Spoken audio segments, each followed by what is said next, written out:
Hi అండి. అందరికీ నమస్కారం. మనకు ప్రాబ్లమ్ వస్తే ఎక్కడికి వెళ్ళాలో అర్థం కాదు. ఎక్కడికి వెళ్ళాలన్నా మనల్ని ఓదార్చే వాళ్ళెవరో మనకు తెలియదు. అలాంటి ప్లేస్ అంటూ ఒకటి ఉంటుందని ఈ మధ్య నాకు కూడా తెలిసింది.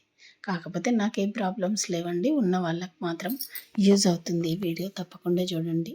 ఈరోజైతే ఒక 3 విషయాలు మీతో షేర్ చేసుకోబోతున్నాను. 2 నా పర్సనల్, ఒకటైతే అందరికీ సంబంధించింది. అందరూ ఫుల్గా వీడియో చూసేసేయండి. వీడియో చూస్తేనే మీకు అర్థమవుతుంది. ముందుగా అందరికీ నమస్కారం. వెల్కమ్ టు మన పరిచయం. నేను మీ అమ్మ. ఈరోజైతే మా పాపకి మెహందీ పెట్టానన్నమాట.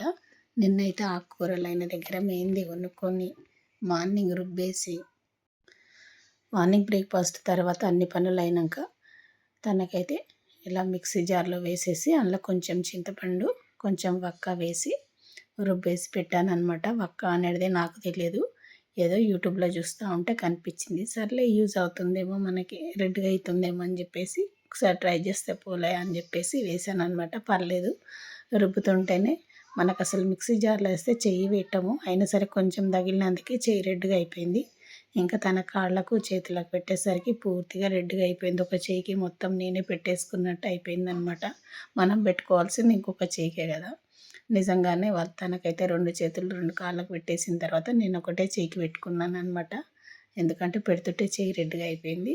చిన్నప్పుడైతే మాకు ఆకు తీసుకొచ్చి ఏవేవో ఏడిళ్ళు తిరిగి ఏవేవో తీసుకొచ్చి వేసి రుబ్బేసి అన్నీ పిట్టె పియ్యని కట్టె పుల్లలని ఏమేమో తీసుకొచ్చి రోట్లో రుబ్బుకొని పెట్టుకునే వాళ్ళం అనమాట. నైట్ అయితే మా నాన్నమ్మ 2 చేతులకు పెట్టేసి గుడ్డలు కట్టేసి పడుకోబెట్టేది. పొద్దున్న లేచేసరికి అవి ఇప్పేసి కడుక్కునే వాళ్ళం అనమాట. ఎందుకంటే ముఖానికి అంత ఎక్కడ రుద్దుకుంటారో, ఫేస్కి అంత రెడ్గా అయిపోతుందని అలా గుడ్డలు కట్టి పడుకోబెట్టేది. అన్నం తిన్న తర్వాత మైదాకు పెట్టి అలా కట్టేసి పడుకోబెట్టేది అనమాట. ఇప్పుడైతే ఎప్పుడో ఒకసారి ఆషాఢం వస్తే కానీ ఆకు కొనుక్కునేది లేదు, పెట్టుకునేది లేదు అన్నట్టు. ఏమన్నంటే కోన్లు వచ్చేసాయి కాబట్టి కోన్లు పెట్టుకోవడమే. ఆకు మైదాకు పెట్టుకుంటే అప్పుడప్పుడు మన ఒంట్లో ఉన్న వేడి కూడా తగ్గిపోతుందంట. నిజంగా ప్రెగ్నెంట్ ఉన్న వాళ్ళు కూడా 5 మంత్ అప్పుడు గోరింటాకు ముద్ద మింగుతారంట. చాలా మంచిదని చెప్తారు. అది ఎంతవరకు నిజమో నాకు తెలియదు. మొత్తానికి గోరింటాకు పెట్టడం అయితే కంప్లీట్ అయింది. ఇంకా లంచ్ చేయాలి కాబట్టి లంచ్కి అయితే బీరకాయ కర్రీ వండుదామని తీసాను. నిన్న మార్కెట్లో చాలా ఫ్రెష్గా కనిపించాయి మార్కెట్లో బీరకాయలు. అందుకే తీసుకొచ్చి వాటిని చిక్కు తీసి ఇలా కట్ చేసి పెట్టుకున్నాను అనమాట. మనం ఎప్పుడు మసాలా వంకాయ, మసాలా క్యాప్సికము, మసాలా టమాటా ఇవే వండుతాం కదా.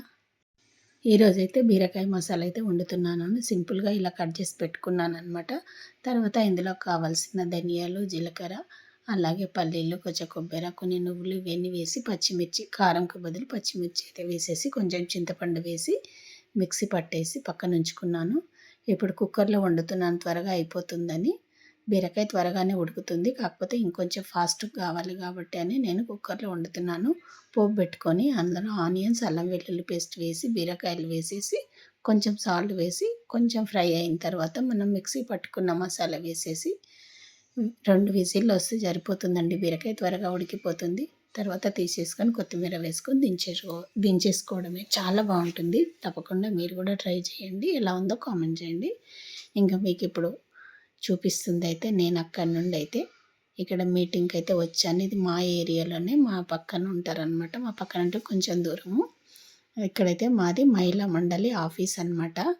మాకు ఇక్కడ ఆంటీ వీడియో తీస్తున్నారు కదా, తనైతే మహిళా మండలి అధ్యక్షురాలు. మాకు ఏ ప్రాబ్లం వచ్చినా ఇక్కడ మా ఏరియాకు బస్సులు రావాలన్నా, రేషన్ కార్డులు వచ్చిందన్నా, ఇవాళ మేము ఒక పొదుపు గ్రూప్ నడుపుతున్నామన్న ప్రతిదానికి ఆంటీయే కారణము.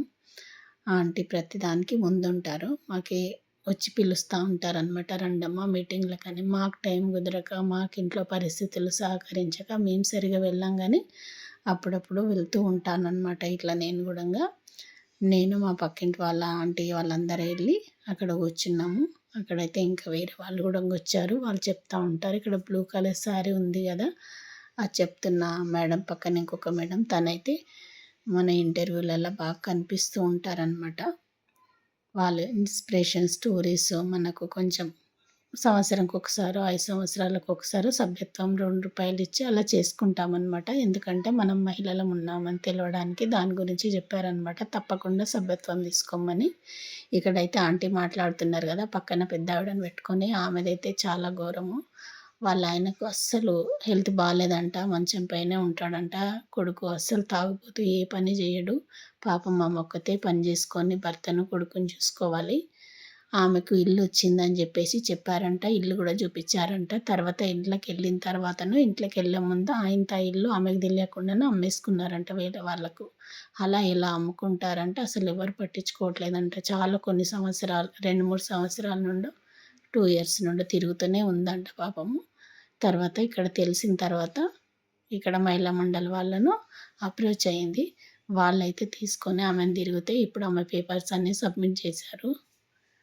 పని జరుగుతుందనే నమ్మకంగా తను చెప్తుందనమాట. నాకు ఎక్కడెక్కడ తిరిగానో పని జరగలేదు. ఇక్కడ వీళ్ళ దగ్గరికి వచ్చినాకనే నాకు సగం పని అయిపోయింది. నా ఇల్లు నాకు వస్తుందని తప్పకుండా నేను నమ్ముతున్నానని చెప్పింది. చాలా హ్యాపీగా అనిపించింది. నిజంగా మహిళా మండలి కొన్ని చాలా మంచి పనులే చేస్తుందండి. తప్పకుండా మనకు అండగా ఉంటుందని నేనైతే నమ్మకంగా చెప్తాను. నిజమే కదా! మీరేమంటారు? నచ్చిందా వీడియో? నచ్చితే లైక్ చేయండి, షేర్ చేయండి, సబ్స్క్రైబ్ చేసుకోవడం మాత్రం మర్చిపోకండి. Thank you to all. Bye మరి.